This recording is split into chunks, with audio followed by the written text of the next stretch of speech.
I am very excited to be here. My name is Tim Mauri, and I work for Ethicon, which is a part of the Johnson & Johnson family of companies. And I am a friend of Bruno. I like to say a personal friend of Bruno, and Michael as well. And they asked me to come and tell you the story of how Johnson & Johnson launched its first MOOC on the edX platform. And so I am going to tell you that short story. Before I do that, a couple of quick disclaimers. One is that I am an online learning enthusiast, but by no means an expert.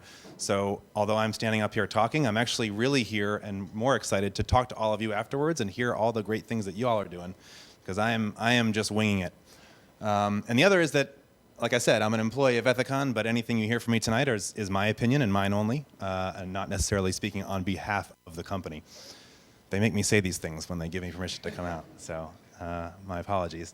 So our story starts with a four-letter acronym that starts with the letter M, but it is not MOOC, because I assume that everyone here already has heard of a MOOC, and that is what brings us here.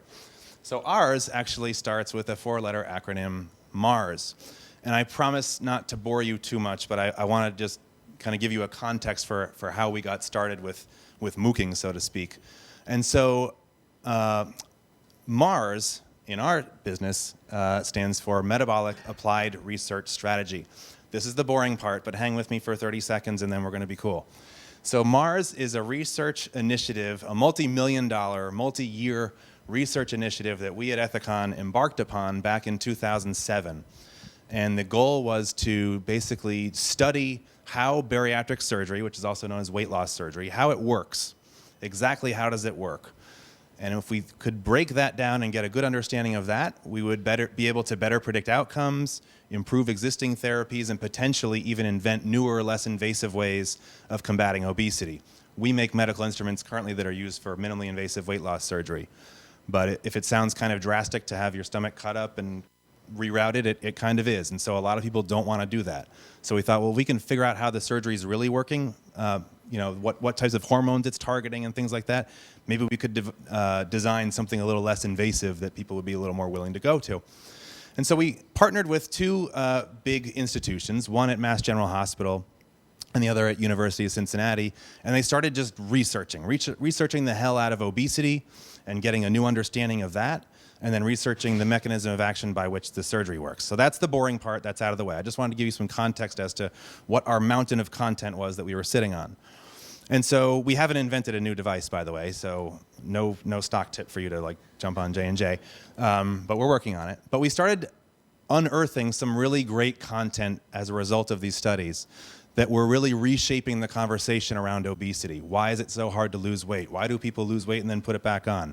And how does surgery work? And when it doesn't work, why doesn't it work? And so we have all this content that we want to share with the world, starting with bariatric surgeons themselves who perform the surgery all the time, so that they could better explain it to their referral base or to patients. And then ultimately, we need to start getting this message out to the general public. People need to understand obesity. It's a huge global health crisis.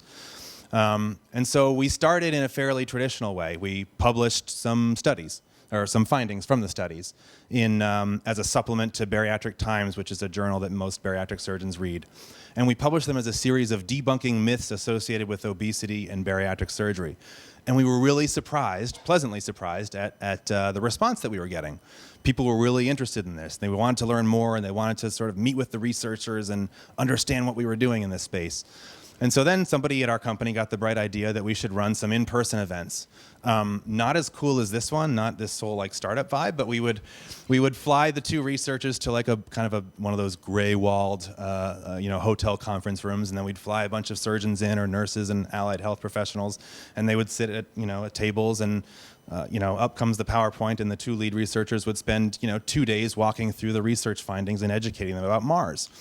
And that was working really well, but we were educating, roughly groups of around this size, 40, 50 people at a time. Now, we've said it's pretty hard to change the world and have a new conversation about obesity if you're only reaching 40 to 50 people at a time. And so the next challenge was, how do we scale this up and reach the masses? And by now, you're probably figuring out where I'm going with all this. So it was late 2012, and I'm working in the professional education department, so I'm in charge of designing kind of learning experiences for our customers. And I'm working on the bariatric business, and my marketing counterpart comes to me and says, Tim, you got to figure out what you're going to do with MARS, because we've got two people, we got the two lead researchers. They're the only two people who can teach this stuff. They can't be everywhere at once, figure out what to do and how we're going to, do this thing on a larger scale.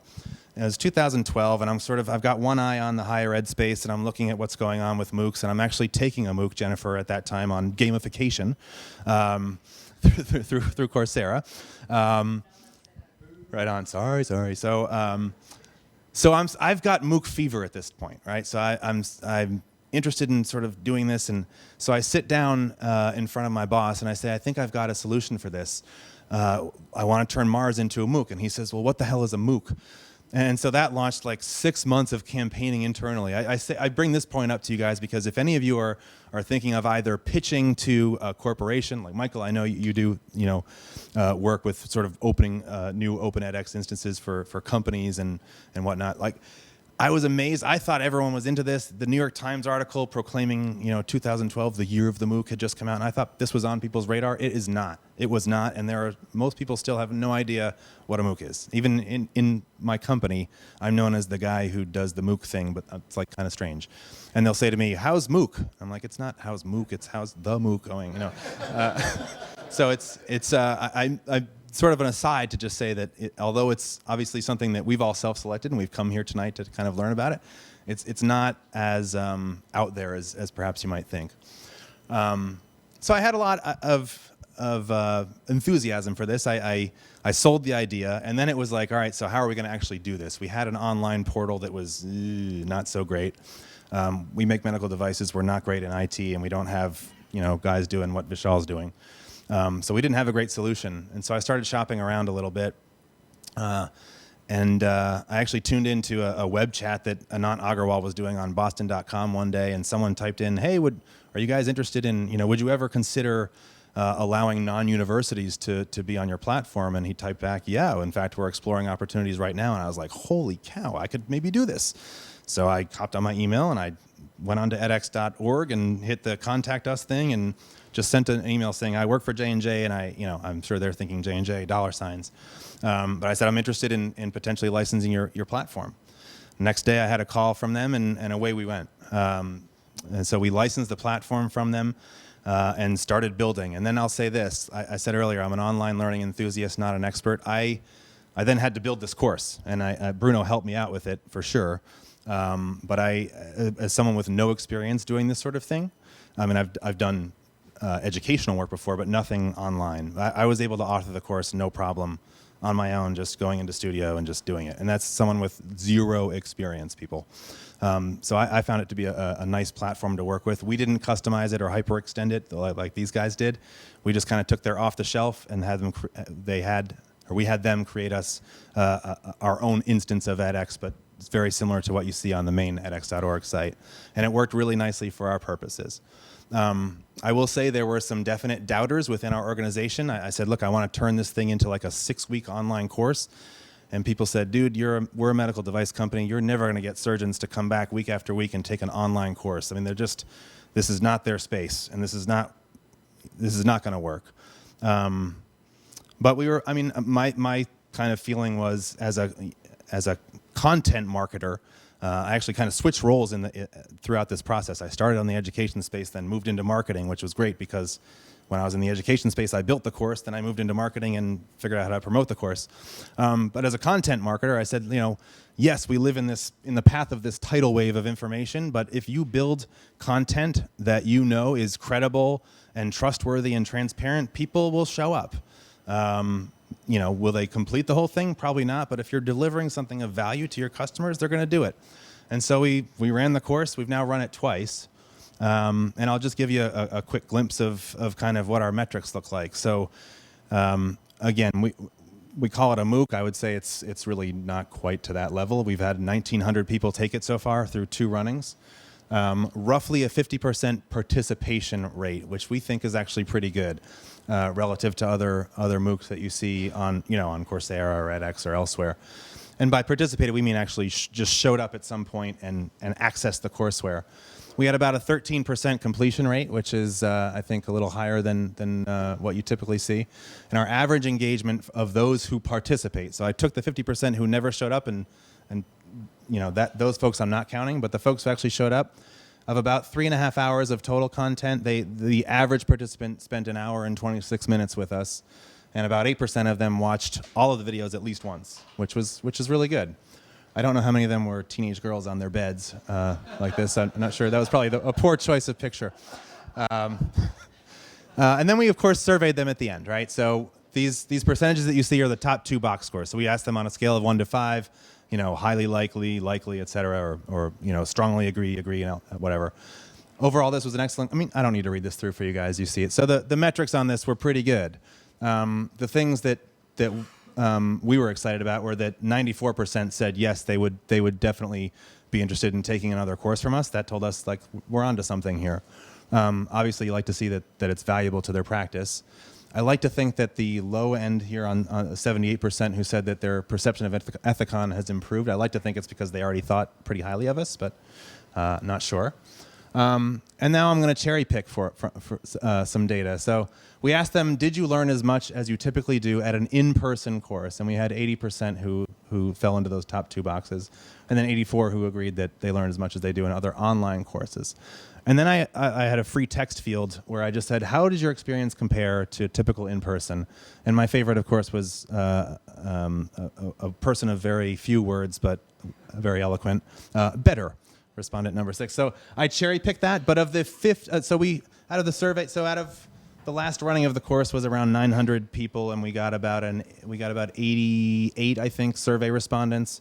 58, I think, responded to the free text question, and I would say on the whole, people were saying that it was either better or at least as good, and the thing they liked best was just being able to do it at their own pace, at their own time, in front of their own computer.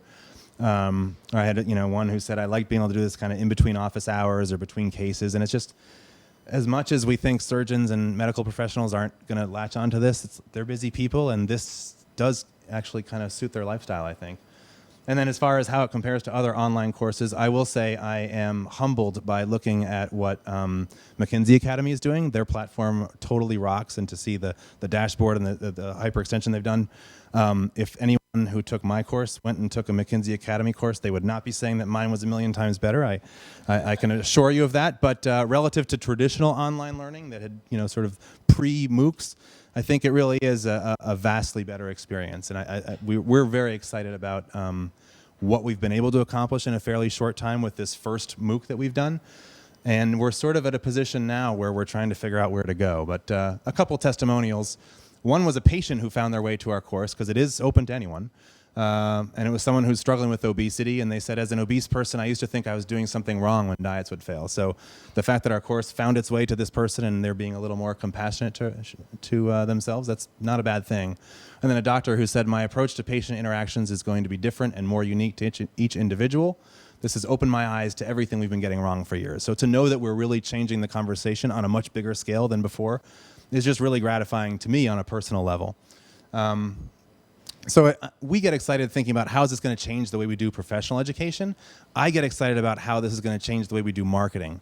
And so now what I'm doing, quite transparently, is I'm having conversations with other J&J business units saying, what do you think, guys? It's kind of go or no-go time here. We've piloted on the edX platform. We've got an opportunity potentially to join edX. What are we going to do? Do we do a J&J custom site? Do we join or what? But I think, to think about, this was kind of a specialized audience, but if I firmly believe that if there was a course that was, about improving your health literacy, sponsored by Johnson & Johnson, or maternal health, or how to care for your newborn, people would take a course like that. And I feel like this is a strong content marketing play for us, and I'm excited to see kind of where it goes from here. But as I'm trying to sort of figure out what our next step is in this process, I'm really excited to talk to all of you and hear about what you all are doing in this space, and sort of it may help me get an idea as to which direction we ought to go. So that is it. I think I did pretty well keeping to my time, and I'll pass it on.